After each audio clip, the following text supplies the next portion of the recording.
Eh bien, deuxième partie de ce cours, deuxième paragraphe de ce cours sur Thalès, avec donc les triangles semblables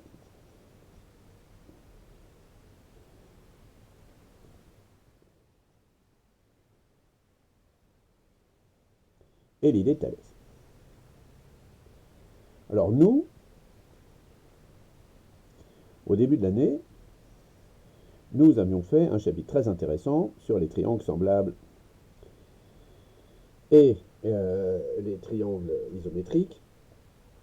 Et là, donc, on va réutiliser donc, ce cours et on va regarder un petit peu, on va schématiser en fait l'idée de Thalès. Alors on avait quoi dans l'idée de Thalès? On avait la hauteur grand H de la pyramide, n'est-ce pas? Son ombre. Le soleil, je ne le refais pas parce que... Voilà. Ici, la hauteur du bâton. Ici, évidemment, des angles droits. Est-ce que vous êtes d'accord? Donc, si je mets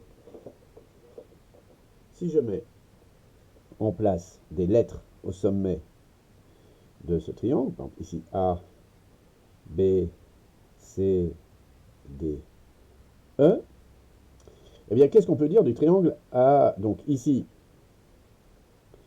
donc l'angle qui est ici est le même dans le triangle ABD que dans le triangle ECD. Ici, il y a un angle droit, donc on est bien d'accord que cet angle-là et cet angle-là sont égaux.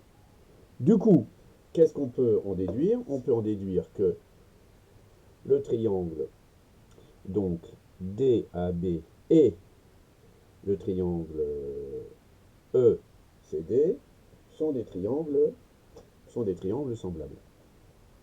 N'est-ce pas? Donc on sait que l'angle ABC est égal à l'angle ECD et que l'angle donc ABC est égal à ECD et on va dire que par exemple l'angle BDA est égal à l'angle CDE. Donc les triangles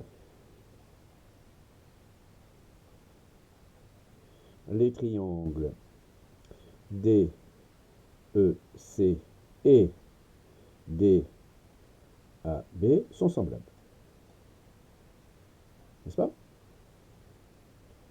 Et qu'est-ce qu'on avait appris sur les triangles semblables? Donc dans ce premier chapitre de l'année, on avait appris que les côtés donc étaient 2 à 2 proportionnels. Donc qu'est-ce qu'on va pouvoir écrire? On va pouvoir écrire que le côté AB divisé par le côté EC va donner le même résultat que le côté BD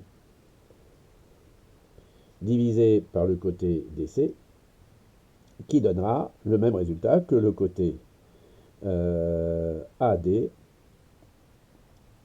divisé par le côté ED. Voilà. Et ça, en fait, ce n'est autre que la même idée que l'idée de Thalès. Simplement, elle n'a pas le même éclairage technique que celui de Thalès, mais en tout cas, elle arrive exactement au même résultat. Et c'est comme ça qu'on démontre le théorème de Thalès, que l'on va énoncer donc dans la partie 3, et vous allez voir que ça ne pose pas beaucoup de difficultés. Donc 3, l'énoncé de Thalès.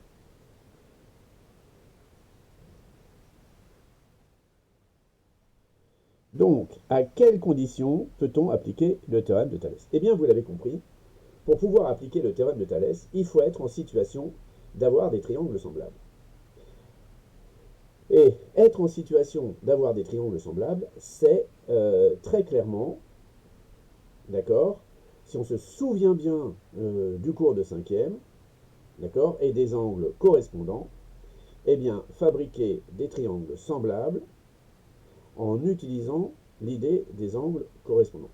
Je m'explique. Je vais faire un triangle. Bon, ici c'est un petit peu raté, mais c'est pas très grave. Sinon, je peux utiliser la souris. Voilà, la souris ça marche bien. Hop. Donc, hop. Voilà, on en est là. Donc, je disais, hop, hop, vous avez rien vu. Voilà, j'ai un triangle ABC. D'accord, quelconque. Il a l'air d'être isocèle, mais il n'est pas du tout isocèle. N'allez pas vous faire de fausses idées. J'ai un triangle ABC, tout le monde suit. Héloïse, tu suis. Victoire, tu suis ou vous dormez? Non. Très bien. Non, non, mais parce que je vous surveille quand même, hein. Voilà. Donc, on continue. Je vais faire, donc, une droite parallèle ABC qui passe ici par le point E et ici par le point F. Donc, qu'est-ce que j'ai comme... Je suis dans quelle situation? J'ai E qui appartient à mon segment AB. J'ai F qui appartient à mon segment BC. Et j'ai EF qui est parallèle à BC. Eh bien, ces trois conditions suffisent pour qu'on puisse donc utiliser l'idée de Thalès et de dire que, effectivement, les triangles AEF et ABC sont semblables parce qu'ils vont posséder évidemment les mêmes angles, parce que ces deux droites sont parallèles, donc cet angle-là est égal à cet angle-là, cet angle-là est égal à cet angle-là, et cet angle-là, de toute façon, il était donné aux deux triangles dès le départ, donc nécessairement, il est égal dans les deux triangles. Donc finalement, nous sommes en mesure de dire qu'il y a proportionnalité entre la mesure des côtés. C'est-à-dire que AE divisé par AB, le petit ici sur le grand, donc on est d'accord, hein, je vais le petit sur le grand ici, eh bien ça va nous faire de l'autre côté le petit, la petite mesure AF sur la grande mesure AC, qui sera égale finalement à la mesure de EF, qui est ici, sur la mesure de BC, qui est ici. Et c'est ça qui se nomme le théorème de Thalès. Tout simplement. Voilà. Donc, je termine là cette vidéo. Nous allons donc faire des petits exemples dans la troisième et dernière vidéo et voir quelques applications de ces théorèmes. Je vous laisse bien réfléchir dans votre tête et comprendre combien, en fait, ce théorème est simple à utiliser et à manipuler. Les conditions sont, je le répète, d'être dans une configuration. Alors, ce genre de situation, ça s'appelle une configuration de Thalès. Effectivement, qu'est-ce que c'est une configuration de Thalès? Eh bien, c'est tout simplement avoir un triangle.